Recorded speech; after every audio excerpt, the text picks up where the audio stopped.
Subscribe कीजिए daily trending news channel को और बेल के बटन को दबाइए और आने वाले इंटरेस्टिंग न्यूज के मजे पाइए। Okay, now honorable leader of the house, leader of the house, leader of the house. Now please listen to leader of the house, leader of the house. माननीय उपसभापति जी,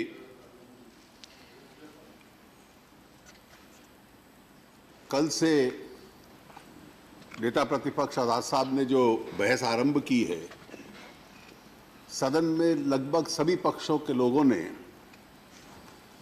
एक स्वर में हिंसा की निंदा की है। आजाद साहब ने जब अपना आरंभिक भाषण शुरू किया था तो एक बड़ी जिम्मेवारी के साथ एक राजनीति से थोड़ा ऊपर उठते हुए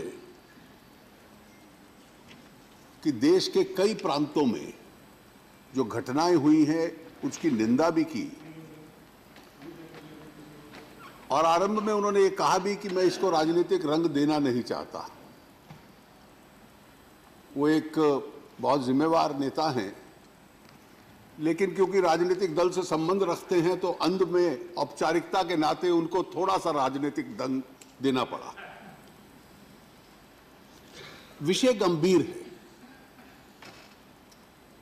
और इसलिए अगर इसको हम राजनीति में बांट देंगे तो मुझे लगता है कि देश के साथ न्याय नहीं होगा।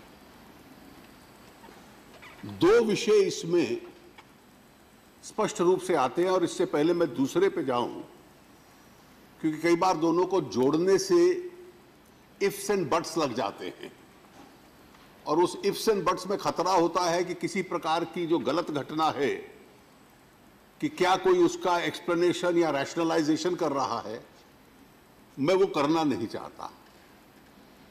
और इसलिए सरकार का स्पष्ट मत है, माननीय गृह मंत्री जी ने पहले दिन से और 3 अलग अलग अवसर जब मिले तो माननीय प्रधानमंत्री जी ने जो गौ रक्षा के नाम पर लोगों ने कानून अपने हाथ में लेकर हिंसा की घटना की है उसकी घोर निंदा की और किसी प्रकार का एक्सप्लेनेशन भी, जो गाय के प्रति हमारी श्रद्धा है वो विषय अलग है, वो श्रद्धा हिंसा का कारण नहीं बन सकती।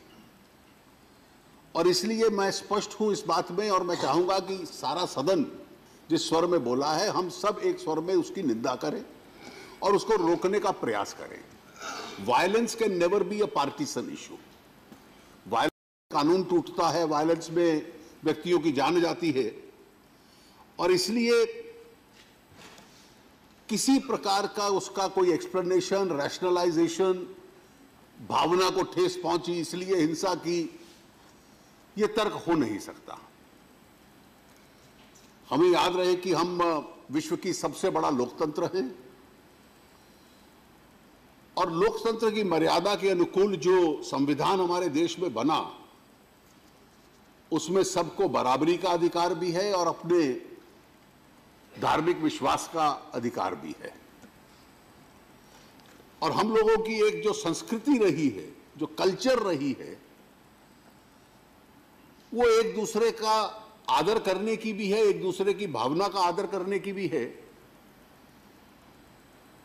और उसके अनुकूल दूसरे को बर्दाश्त करने की भी है, विपरीत को बर्दाश्त करने की भी है, जिसे हम म्यूचुअल रिस्पेक्ट और टॉलरेंस कहते हैं। कई बार कई ऐसे धर्म मजहब हैं, हम में से सब उसमें किसी ना किसी में विश्वास रखते होंगे, कुछ नहीं रखते। किसी भी विश्वास का मजाक भी उड़ाया जा सकता है, तर्क के आधार पर उसको छोटा करने का प्रयास भी किया जा सकता है, लेकिन हम नहीं करते। कारण उसका बड़ा स्पष्ट है कि हम we have an element of tolerance and mutual respect. और इसलिए हिंसा पार्टीसन इशू नहीं हो सकता, पार्टीसन दृष्टि से या विचार की दृष्टि से, भावना की दृष्टि से उसका जस्टिफिकेशन नहीं हो सकता। और इसलिए मैंने स्वयं, मेरे पास पूरा चार्ट है, जितनी घटनाएं हुई हैं केवल निंदा कर देना, बयान देकर इतना नहीं है। और ये कहना कि भाई आपके पास कोई विकल्प नहीं था इसलिए आपने निंदा की, और किसी ने ये कहा कि भाई निंदा कर दी और लोगों को कहा हिंसा करते रहो। मेरे पास पूरा चार्ट है कि हर घटना के संबंध में जिस प्रांत में भी घटना रिपोर्ट हुई, माननीय गृह मंत्री जी, उनको पांव में चोट लगी है, घर पर हैं, प्लास्टर में है उनका पांव, लेकिन टेलीफोन पे वहां के मुख्यमंत्री से बात हुई, वहां किस किस को अरेस्ट किया गया उसकी जानकारी ली गई, और जितनी घटनाएं अभी तक हुई हैं उसमें हर एक में कानूनी कार्रवाई एक व्यवस्थित सिस्टमैटिक तरीके से हुई, और हर एक में लोग गिरफ्तार हुए, और वो सारे गिरफ्तार लोग, अरेस्टेड लोग आज भी जेल में हैं। They are all going to be charge sheeted, against whom evidence is going to be found, and then prosecuted for the offenses that they have committed. ये बिल्कुल स्पष्ट है और इसमें मैं कोई इफ एंड बट नहीं जोड़ना चाहता।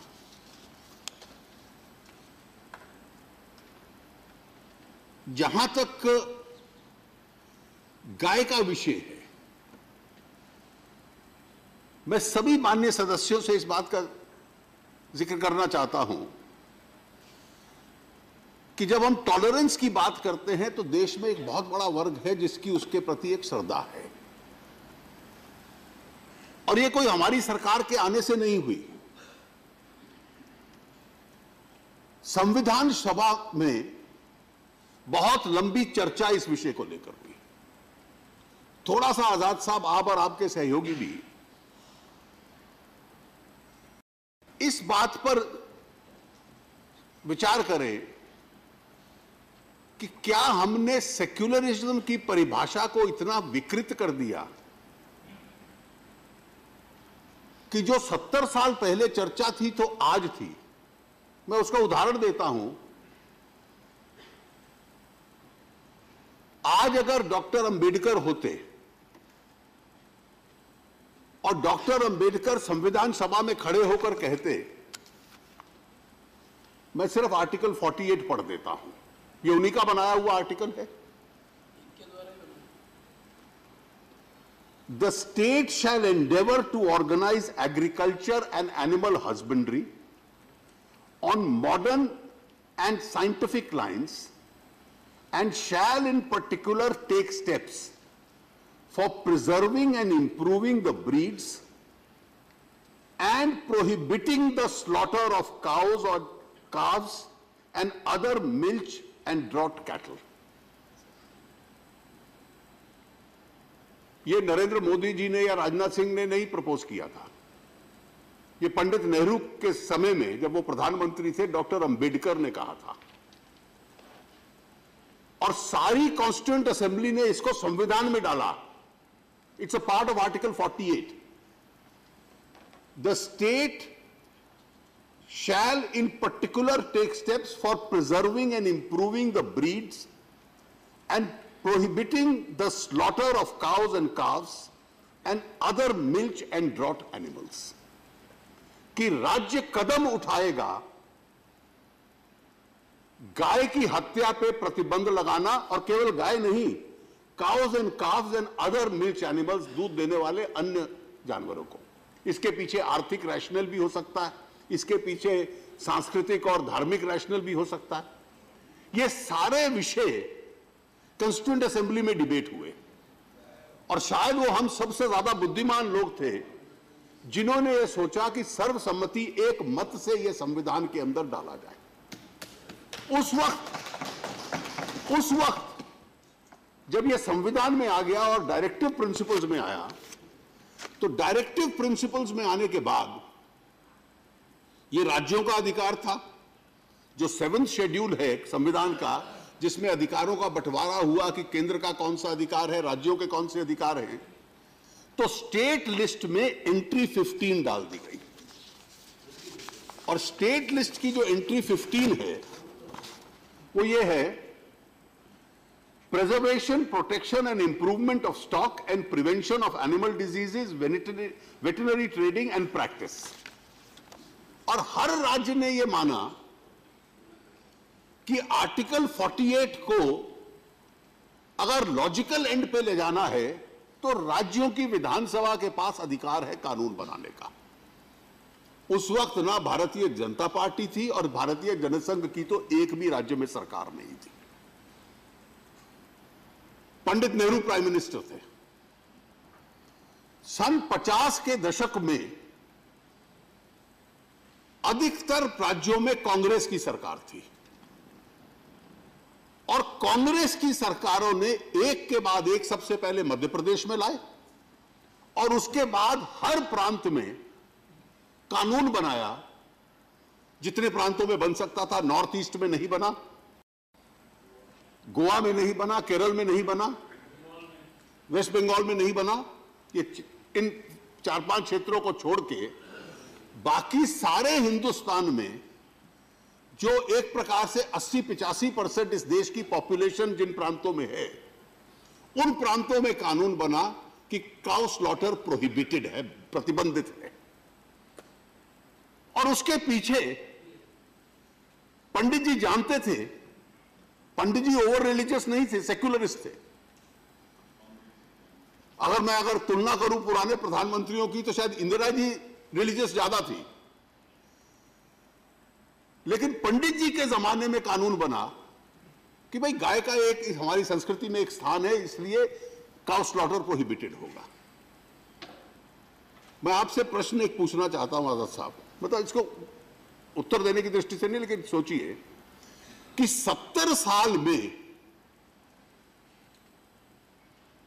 आज अगर डॉक्टर अंबेडकर जीवित होते और यह कानून लाते that the state shall endeavour to bring a law prohibiting cow, तो शायद सतीश मिश्रा जी की पार्टी सबसे पहले खड़े होकर कहती डॉक्टर अंबेडकर कम्युनल है। हम लोग ये कह रहे हैं कि ये गलत किया और ये गलत है हम, लेकिन ये कह रहे हैं कि इसके नाम से आप किसी को मारेंगे। आप क्या काउ स्लॉटर का कानून जो है वो सबको ही वेलकम कर रहा है, कौन मना कर रहा है? Nobody is objecting. But if you are saying that कि डॉक्टर अंबेडकर मेंट कि आप काउ स्लॉटर के नाम पे किसी को मारेंगे कि शायद ये गाय ले जा रहा है इसलिए इसको मार दो, चलिए आधी बात तो आप मान बड़े इसकी बात चलिए ना। इस कानून को कौन मना कर रहा है? इस कानून का तो सपोर्ट सभी लोग कर रहे हैं। चलो, कानून का तो कौन मना कर रहा है? who's opposing that? Sir, opposing that? बड़े आदर के साथ मैं उस स्टेट में रहता हूं जहां मुस्लिम मेजॉरिटी, कश्मीर, वहां महाराजा साहब के वक्त में कानून बना है गाय आप स्लॉटर नहीं करते। उसके बाद जब नई सरकारें आई, शेख अब्दुल्ला प्राइम मिनिस्टर भी बने और प्राइम मिनिस्टर कई साल तक 3-4 हमारे प्राइम मिनिस्टर, उस कानून को किसी ने आज तक नहीं बदला। आज भी कश्मीर जैसी स्टेट में काउ स्लॉटर बैन है। हमने एक मिनट, 1 सेकंड के लिए भी हमने ये नहीं कहा कि आप काउ स्लॉटर की इजाजत दीजिए, उनको मत पकड़िए। हमारी आपत्ति है, मैंने उधमपुर की मिसाल दी, ट्रक में कोयला है और गाय के नाम पे 2 आदमियों को ट्रक समेत जला दिया। मेरी आपत्ति है कि जुनेद ट्रेन में जा रहा है, उसकी लिंचिंग की गई, वो गाय कहां थी ट्रेन में। मेरी आपत्ति है पहलू खान गाय दूध का उसका बिजनेस है, दूध का, तो अच्छी नस्ल की गाय लाया तो मार दिया। हमारी आपत्ति उसमें है कि गाय रखने में आखिर क्या दूसरी धर्म का आदमी घर उसका बिजनेस नहीं करेगा क्या? उसका क्या दूध नहीं खाएगा? आज तो गाय के नाम पर जो लिंचिंग हो रही, हमारी आपत्ति उस पर है। हमारी कोई गाय की, हम किसी ने यहां मुझसे लेकर और किसी ने यह प्लीड नहीं किया है कि गाय का कोई काटेगा या स्लॉटर करेगा उसको मत छोड़ो। अच्छा, ये हमारे मेरे और आप में, मेरी और आप में फिर कोई मतभेद शायद नहीं रहेगा इसमें please let me just complete because human beings in the name of cow. What Ambedkar will do if he is alive today, it's a different thing. I don't think That's it. राजा साहब, please, okay please. आजाद साहब, जो आपने कहा उस approach का और मेरी approach में कोई अंतर नहीं है। कारण बड़ा स्पष्ट है। independently, just as killing of a human being in the name of cow or assaulting him or lynching him has to be unequivocally condemned, nobody should try, at least in areas where there is a prohibition, to eulogize the fact that yes, I am proud of this fact that I see nothing wrong in the cow being slaughtered. One of your chief ministers of a prohibited state, prohibited means where cow slaughter is prohibited, had the audacity to say, well, given a choice, I'll eat beef. आपकी जो सबसे बड़ी state है जिसके power में है,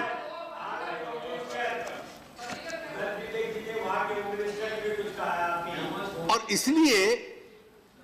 इसलिए अगर हम कांग्रेस की भी ट्रेडिशन रखते पुरानी, तो कोई कांग्रेस का कार्यकर्ता जिसने संविधान का आर्टिकल 48 बनाया, ये बनाया, टेलीविजन कैमरास के सामने कहता मैं कैसे कटती है, काट के केरल में आपको दिखलाऊंगा, और उसके बाद इस गाय काटने के बाद एक फेस्टिवल मनाऊंगा, इसका भी वो भी इतना ही इस देश का नुकसान कर रहा है जितना ट्रेन में चलता हुआ वो गौरक्षक कर रहा है जो गाय के नाम पर मारता है। जिस दिन आप ये स्वीकार कर लेंगे तो हमारा मतभेद बिल्कुल समाप्त हो जाएगा। और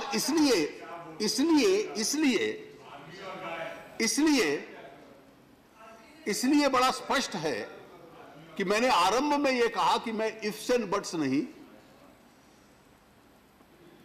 जितने कानून राज्यों में बने हुए हैं उसमें एक कानून को गाय को बचाने की, प्रिजर्व करने की एक व्यवस्था है। वो अधिकार पुलिस के पास है, राज्य सरकार के पास है। किसी के पास कोई जानकारी है वो राज्य सरकार को दे सकता है। Nobody has a right to take the law in his own hand और ट्रेन में या सड़क पे या ट्रक को रोक के कहे कि मैं कानून को इन्फोर्स करूंगा और कानून के नाम पर किसी को मारूंगा। और इसलिए कोई करता है तो उसकी निंदा भी होनी चाहिए, उसको गिरफ्तार भी करना चाहिए, उसको प्रोसिक्यूट भी करना चाहिए, लेकिन उसका यह अर्थ नहीं कि प्रोहिबिटेड एरियाज में जिन राज्यों ने नहीं प्रतिबंध किया उनका अपना अधिकार है, जिन्होंने प्रतिबंधित किया है कम से कम वहां पे इसको एलिजाइज करना, इसकी प्रशंसा करना और इसको स्वीकार कर लेना, इसको इनकरेज करने की व्यवस्था हम ना करें। नहीं, उसका आनंद जी कारण यह है, मुझे एक थोड़ी सी शिकायत है, मैं जो सामने रखूं। जब हम सिलेक्टिव मोरालिटी और सिलेक्टिव कॉल ऑफ कॉन्शियस में जाते हैं तो यह कठिनाई आती है। दिल्ली का चुनाव था, दिल्ली के चुनाव से कुछ दिन पहले, और यह तकलीफ है कुछ लोगों को हमारी सरकार के साथ, जुलूस निकलने लग पड़े कि भाई फला जगह चर्च के ऊपर हमला हुआ। There were number of church attacks. हमने कहा कि कोई किसी में राजनीतिक कारण नहीं है, कोई कारण नहीं कोई किसी चर्च में करे। पुलिस ने हर केस रजिस्टर किया, हर केस इन्वेस्टिगेट किया। Not one was found to be politically linked. और उस चर्च अटैक्स को लेकर न्यूयॉर्क टाइम लीड्स करता है और दुनिया के अंदर हिंदुस्तान में चर्च पे अटैक हो रहे हैं ये प्रचार हो गया और ये पॉलिटिकल है। कहीं पता चला किसी बदमाश लड़कों ने शराब पीकर एक बोतल फेंक दी, कहीं थेफ्ट हो गया। These were the cases which were found in Delhi. उसके बाद एक घटना होती है तो पूरी दुनिया में कि इंडिया इंटॉलरेंट स्टेट हो गई। आप आज हालत देखिए जाकर, मैं केवल दुनिया का एक सेक्शन जहां इंटॉलरेंस है, वायलेंस है, मैं उसकी जिक्र नहीं कर रहा। आप लिबरल सोसाइटीज में भी जाकर देखिए कि क्या हो रहा है उन देशों में। उसकी तुलना में हम कहीं आगे हैं अपने डेमोक्रेटिक स्टैंडर्ड्स में और टॉलरेंस में। और एक प्रचार शुरू हो गया, जिसने वो किया, क्या उन्होंने एक यूनिफॉर्म क्राइटेरिया बना लिया था? अभी हमारे एक साथी ने जब केरल का जिक्र किया तो some of my CPM friends objected. But kindly ask a question to yourself. Why is it, whether you do it or the others do it, the atmosphere of violence in Kerala increases the moment Left Front comes to power? It doesn't increase when United Front comes to power? They have also been in power. They are our opponents. We never had, when Oman Chandy was the chief minister, we never said that there are acts of violence in Kerala.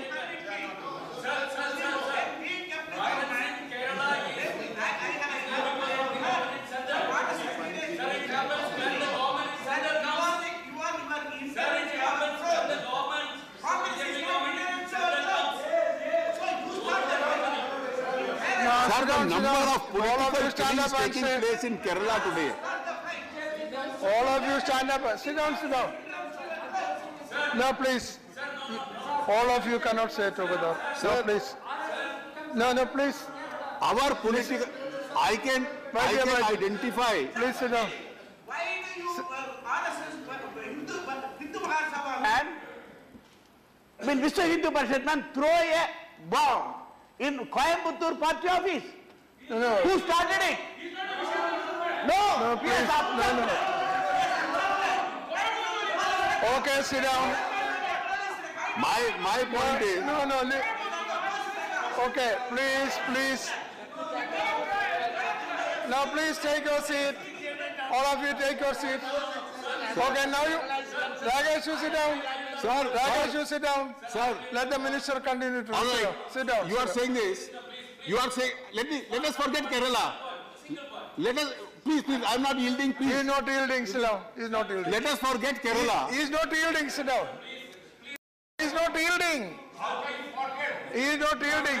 No, because you are sitting in front. Yeah. He is not yielding, Rajesh.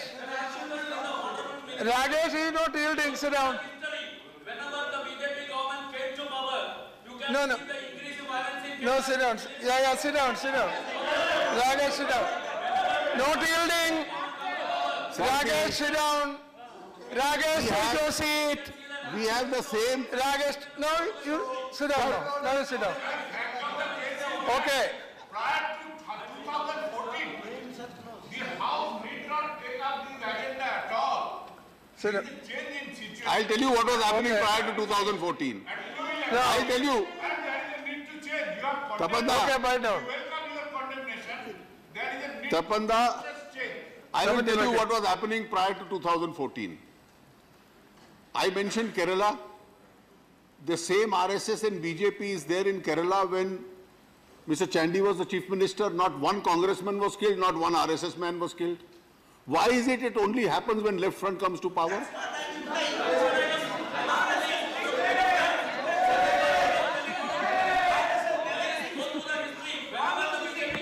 All right. And if you want to know,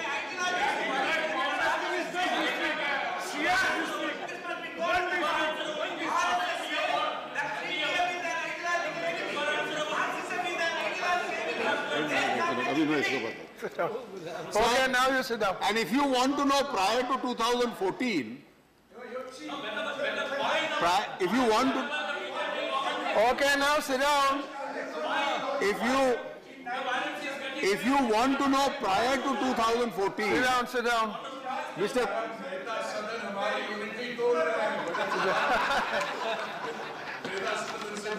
Sit down.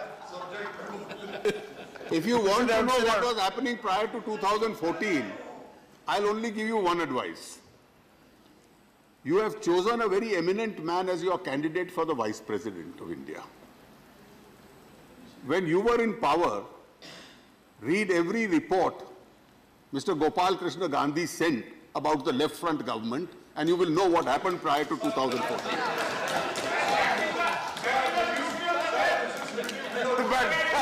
Sir, this is hitting below the belt. This is not acceptable. This is not acceptable. Sir नेता सदन तो बड़े सुलझे हैं, इनका बड़ा regard करते हैं, लेकिन ये हमारी विपक्ष का डिवीजन मत करें, लिंचिंग पर आ जाए. Derek are not participating. Derek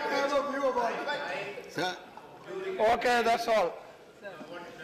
Honorable Leader of the House has just said, and thank you very much, that you have, during the course of making this observation, acknowledged one good thing. Besides many sterling qualities of our candidate, you acknowledge that he is eminent and he is fair. If that is there, then withdraw your candidate. All right, all right. Sir,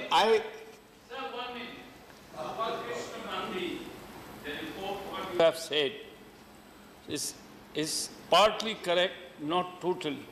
I would request Honorable Leader of the House, kindly go to details of the note, what exactly he wanted to say. Okay. Then it will be clear that the society, how it is being affected by some antisocial elements, etc. All these things he has narrated. Okay, fine. That's all. sir, Okay, that's all. Please. Mr. Sen said that this is the beauty of the left. In Marxian terminology, they call it dialectics.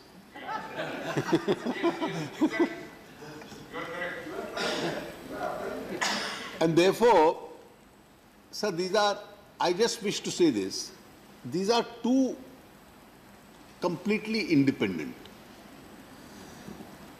If we are to create an atmosphere in this country where we can get rid of this problem which has arisen on account of some people taking the law into their own hands, I reiterate once again, I need not reiterate the relevance and the high importance of cow in India's culture, that nobody, the government stand is very clear, nobody is allowed to do that. There is no rationalization. No argument of sentiment being hurt can be an explanation for this. And the government is absolutely committed. Whoever is the culprit, the state governments have a responsibility. A written advisory has also been sent. The Home Minister has spoken to each of those state governments. And therefore, the law will certainly take its own course in these cases. And no amount of sympathy will be shown for these people. And that is why the Honorable Prime Minister has thrice repeated this entire issue. The second issue which we have discussed, combining with this, is the incidents as far as Dalits and weaker sections of the society are concerned. Sir, the way we have historically treated one section of our own brethren is always a black mark in our own history. And therefore, we owe it to ourselves, if not to them, to reverse that process of history. And any form of social oppression in the name of caste, there are laws which deal with it.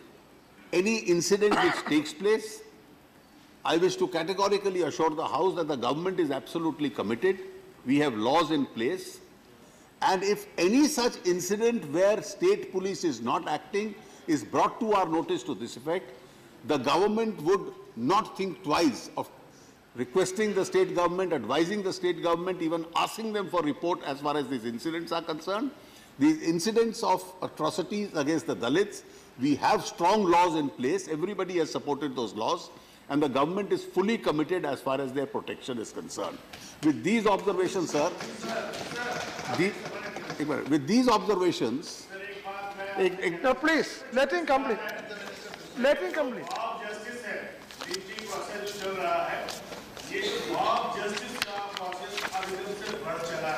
और इसका impact बहुत गहरा और बहुत दूर तक होता है। एक स्पेशल सर्कमस्टांसेस, क्या सर आप इसको महसूस करते हैं कि इसको हैंडल करने के लिए स्पेशल एक्ट की जरूरत है और स्पेशल रिस्पॉन्सिबिलिटीज जो ऑफिसर्स हैंडल कर रहे हैं पुलिस को या एडमिनिस्ट्रेशन को, उनकी स्पेशल अकाउंटेबिलिटीज लगाए जाने की जरूरत है। मौजूदा कानून में पर्याप्त प्रोविजंस हैं हम कानून को दोष ना दें, लेकिन दूसरा जो तर्क आपने दिया है कि जो अधिकारी इसकी जांच कर रहे हैं वो ईमानदारी से करें और पूरी कार्रवाई करके इन लोगों को सजा करवाए। सरकार इसके लिए बिल्कुल कमिटेड है और इसकी पूरी जानकारी और तय तक जाएगी। इसकी मॉनिटरिंग जितने भी गृह मंत्रालय से कर सकते हैं हम निश्चित रूप से करेंगे। Thank you. Thank you.